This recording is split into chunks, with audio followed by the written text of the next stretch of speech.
امیر حسن صاحب کو بہت بڑا رحم ہوا. اس کے بعد میرے فرائی صاحب کی کتابیں ریسنٹلی چھپ گئی ہیں.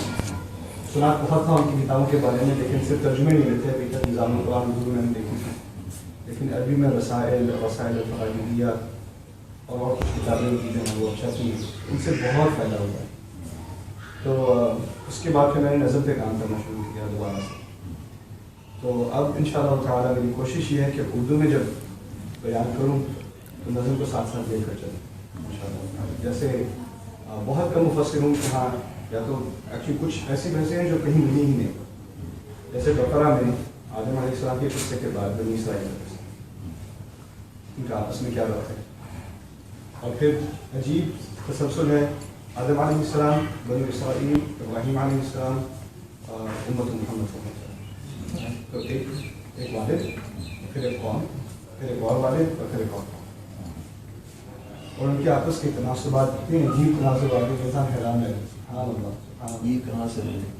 یہ اصل میں حمید الدین فراہی صاحب نے جو قواعد بیان کیے ہیں نا، ان کو میں نے خود سے اپلائی کرنا شروع کیا تفسیر کے مطالعے کے بعد. اور پھر وہ ایسی ایسی باتیں سامنے آتی ہیں کہ جیسے ابن عاشور رحمہ اللہ کیا کرتے تھے، حضرت اللہ فتح اللہ علیہ سبحان اللہ. جیسے آدم علیہ السلام سے کہا جا رہا ہے اہبطوا منہا جميعا، اور فرشتوں کا جو شک تھا من یفسد فیہا ویسفک الدماء، اگر آپ بنی اسرائیل کا قصہ پڑھیں تو یفسد فی الارض ویسفک الدماء، اذا اخذنا میثاقکم لا تسفکون دماء ثم انتم هؤلاء تقتلون انفسکم. وہی بات، یعنی فرشتوں کی بات اگر آپ نے غلط بھی مانی، اس کو صحیح ماننے کے لیے بنی اسرائیل کا قصہ اہبطوا منہا جميعا اہبطوا مصرا فإن لكم نصرا. وہ بات کیا ہو، وہاں پر ایک درخت کے قریب بچ جاؤ، یہاں پر تمہیں جو دیا ہے اس پہ اکتفا کر لو. بنصبر علی الطعام، وہی موضوع دوبارہ بار بار، یعنی قصہ آدم میں جس چیز کا. اور پھر آخری بات فإما يأتينكم مني هدى يأتينكم الجنة، فهذا يشمل آدم عليه السلام وجميع ذرية آدم عليه السلام. وفورا بعد هذه الآية وآمنوا بما أنزلت مصدقا لما ولا تكونوا أول كافر به أنا يجب عليكم أن تكونوا في الانتظار. عجیب تسلسل ہے کلام میں، سبحان اللہ. اسی طرح ابراہیم علیہ السلام کے بارے میں کہاں جو بقرہ میں بات شروع ہوئی ہے، تمام امتحانات کے بعد کی بات ہے. وہ اذ ابتلى ابراہیم ربه بکلمات فأتمهن، فالأتم میں تو امتحانات کا ذکر ہے، یہاں تو امتحان ختم ہو چکے. اچھا، انہوں نے اپنے سارے امتحان پاس کر لیے. اب تسلسل دیکھیے، آدم علیہ السلام کا امتحان، اس میں ناکامی پوری طرح. بنو اسرائیل کا امتحان پوری طرح فیل. ابراہیم علیہ السلام کا امتحان پوری طرح پاس. اب اس امت کا امتحان ہونا ہے، پاس ہوتی ہے فیل ہوتی ہے. وَلَنَبْلُوَنَّكُم بِشَيْءٍ مِّنَ الْخَوْفِ. سبحان اللہ، کتنا عجیب تسلسل کلام ہے. تو اس موضوع پہ جتنی میں تحقیق کرتا ہوں، مجھے ایسا معلوم ہوتا ہے کہ اگر اس موضوع کو پوری طرح توجہ نہ دی جائے تو قرآن کا جو ایک خاص جمال ہے اور خطاب ہے، اس میں سے بہت بڑا خزانہ مس ہو جاتا ہے. تو وہ لوگ جو میری ٹیم ہے وہ آیت پر تحقیق کرتے ہیں، اور میں ان کے سارے نوٹس لے کے نظر پہ تحقیق کرتا ہوں. یہ میں نے چل رہی ہے آج کل. اس میں فراہی صاحب نے ماشاء اللہ بلکہ مبتدی ہوئی ہیں، انہوں نے اس کو سبیل میں تو انہوں نے اس کو پیش قرآن قدامہ میں کچھ مفسرون تھے، جیسے ابن نے رحمہ اللہ نظم الدور کی تناسب بتایا ہے، اس کو غازی رحمہ اللہ کے یہاں کبھی کبھی تناسب الآیات کی بات ہو جاتی ہے، لیکن اس کو بھی بالکل یعنی آیت کے درجے تک یا الفاظ کے تناسب کے درجے تک بات کی ہے. جیسے ہمارے بارے میں پوری بات سمجھ میں آئے شروع سے آخری تک، اس طرح سے اس کو نہیں دیکھا. آپ کو عجیب بات بتاتا ہوں، ابھی بھی ایک پروفیسر سے ملاقات کی ہے کویت میں، ان کا نام ہے ریمنڈ فرینڈ، امریکہ کے ہیں، کرسچن تھے. ان کا پتہ نہیں کہاں سے ذوق ہوا عربی پڑھنے. تو جارج ٹاؤن یونیورسٹی میں گئے پی ایچ ڈی کی عربی میں، اور اسپیشلائزیشن الشعر الجاہلی. تو اس غیر مسلمان بندے نے جاہلی شعر پہ پی ایچ ڈی کر کے تنقید یہ کی جاتی تھی ان کے دائروں میں، یعنی مغربی دائروں میں، کہ ظاہری شعر میں کوئی نظم نہیں ہے، یعنی فطرے پہ سادہ زور ہے لیکن پورے رب کے کلام پہ کوئی زور نہیں. تو انہوں نے اپنی پی ایچ ڈی کی کہ باقی اس میں ربط ہے، شعر کے اندر ربط ہے. تو شعر سے ان کی تھوڑی انٹرسٹ بڑھی کہ اگر شعر میں ربط ہے تو شاید قرآن میں بھی ہوگا، کیونکہ مغربی دائروں میں قرآن کا بھی ان کے کلام میں کوئی ربط نہیں، اتفاق ادھر سے ادھر جاتا رہتا ہے. تو انہوں نے تحقیق شروع کی اور ان کو جو ربط نظر آنے لگا تو انہوں نے بقرہ کے اوپر ایک آرٹیکل شائع کیا. یہ ایسا آرٹیکل میں نے زندگی میں کبھی پڑھا نہیں، اور یہ اس وقت لکھا انہوں نے جب وہ مسلمان بھی نہیں تھے. یہ 8 سال پہلے مسلمان ہوئے اپنے مطالعے کی وجہ سے. نہ کسی مسلمان سے انہوں نے بات کی، نہ کوئی تفسیر کری، صرف قرآن کے نظم سے متاثر ہو کے مسلمان ہو گیا انسان. ابھی یہ کویت یونیورسٹی میں عربی کے پروفیسر، 4تھے سال میں سارے ان کے کویتی اسٹوڈنٹ ہوتے ہیں، ان کو جاہلی شعر پڑھاتے ہیں اور قرآن کا نظم پڑھاتے ہیں. ریمن فیرن نام ہے ان کا. جا کے میری ملاقات ہوئی، ان کے آرٹیکلس بنے، جا کے ان سے شیئر کی، ان سے لیے. اور کیا عجیب ڈسکوری ان کی. یہ بقرہ کے بارے میں بات ہو رہی تھی کہ قرآن کی سب سے بڑی سورت، اور اس میں بھی عربی میں ایک جو قاعدہ ہے اللف والنشر علی العکس، شروع میں ایمان و کفر کی بات، آخر میں ایمان و کفر کی بات. دوسری بات آدم علیہ السلام کی، پیچھے سے دوسری بات حفظ کی، الانفاق فی سبیل اللہ، الربا، تجارت. انسان کی حفظ پہ کیا ہدایت ہے، اور آدم علیہ السلام کے قصے کا تعلق بھی حفظ ہے. تیسری بات بنو اسرائیل اور شریعت میں فساد. تیسری بات پیچھے سے اس امت کی شریعت، طلاق کی آیات، حج کی آیات، رمضان کی آیات، اس طرف شریعت، اس طرف شریعت. چوتھی بات یہاں ابراہیم علیہ السلام اور ان کے امتحان پاس کرنے کی، وہاں سے پیچھے سے چوتھی بات وَلَنَبْلُوَنَّكُمْ بِشَيْءٍ، اور بالکل درمیان میں اس امت کے بارے میں کہہ دیا وَكَذَلِكَ جَعَلْنَاكُمْ أُمَّةً وَسَطًا، اور کعبے کی بات. سبحان اللہ، پوری بقرہ یہ انہوں نے یہ لکھا ہوتا ہے. اور میں ہکا بکا رہ گیا کیا بات ہے. اور پھر یہ ان کا دعویٰ ہے کہ اس قسم کی نظم ہر صورت میں ہے، ہر صورت کا اپنا ایک نظام ہے، اس پہ وہ دیکھتے ہیں. ان کا آخری پیپر جو ہے کہ پورے قرآن کا ایک اپنا نظم ہے، اور اس کے درمیان میں انہوں نے سورہ قاف کو ڈالا، قاف القرآن الحکیم. اس پہ باقاعدہ انہوں نے بحث کی ہے کہ تمام مضامین درمیان میں آتے قاف پہ کیسے ہوتا ہے. ایسا عجیب عجیب کام ہو رہا ہے سبحان اللہ قرآن پہ. پھر ایک عبدالرؤف صاحب ہیں، انہوں نے جو کام کیا میں تو حیران رہ گیا. اعجاز القرآن پہ انہوں نے کام کیا. کون ہے؟ عبدالرؤف تھے یونائٹڈ نیشنز میں مترجم تھے. ایجپٹ سے ان کا تعلق تھا، وہ ان کی وفات ہوئی ہے میرا خیال ہے 1965. تو انہوں نے یعنی قدیم عبرانی زبان اور عراقی زبان، پرانی بابلی زبان اور گریک، لیٹن، تمام قدیم زبانوں کا بہت ایگزاسٹو مطالعہ کر کے انہوں نے 60 اسماء قرآن سے جو عربی کے اصل میں